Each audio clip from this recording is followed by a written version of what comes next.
जालन्यातील जनआक्रोश मोर्चा आधी मराठा कार्यकर्त्यांना नोटीस आले। या मोर्चा दरम्यान कायदा व सुव्यवस्थेचा प्रश्न निर्माण झाल्यास कारवाईचा इशारा देण्यात आला आहे।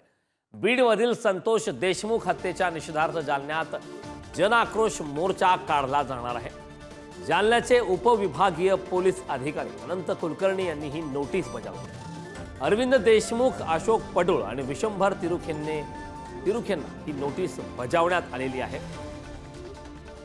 या संदर्भात ताजी अपडेट देण्यासाठी आपले प्रतिनिधी गौरव आपल्यासोबत जोडलेत। गौरव, जालन्यातील जनआक्रोश मोर्चा आधी मराठा कार्यकर्त्यांना आता नोटीस आलेली आहे, कारण मोर्चा दरम्यान कायदा आणि सुव्यवस्थेचा प्रश्न निर्माण झाल्यास कारवाईचा इशारा देण्यात आल्याचं कळतंय।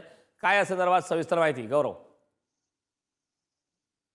करन्सी आपण जर पाहायला गेलं तर आज जालन्यामध्ये मयत सरपंच संतोष देशमुख यांच्या हत्येप्रकरणी मोर्चा काढण्यात येणार आहे। जनआक्रोश मोर्चा असं या मोर्चाचं नाव आहे आणि शहरातील संभाजी महाराज पुतळा परिसर ते जिल्हाधिकारी कार्यालयापर्यंत हा मोर्चा निघणार आहे। आणि या मोर्चाच्या पार्श्वभूमीवर 3 मराठा कार्यकर्त्यांना पोलिसांनी नोटीस बजावलेली आहे। आपण जर पाहायला गेलं तर मोर्चा दरम्यान कुठलाही कायदा व सुव्यवस्थेचा प्रश्न निर्माण होऊ नये यासाठी ही नोटीस बजावण्यात आलेली आहे। कलम 168 म्हणजे कलम 168 प्रमाणे ही नोटीस बजावलेली आहे।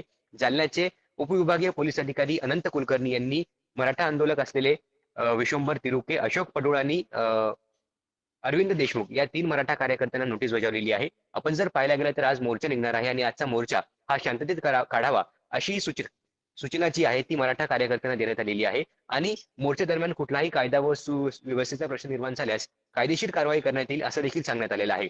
दरम्यान आता आजचा जो मोर्चा आहे तो शांततेत काढण्याचं आव्हान जे आहे ते मराठा आंदोलकांसमोर असणार आहे। करणसिंह, नक्कीच गौरव, या संदर्भातले वेळोवेळी ताजी अपडेट आपल्याकडे घेतच राहू। मात्र तुर्तास या महत्त्वपूर्ण अशा माहितीसाठी खूप खूप धन्यवाद।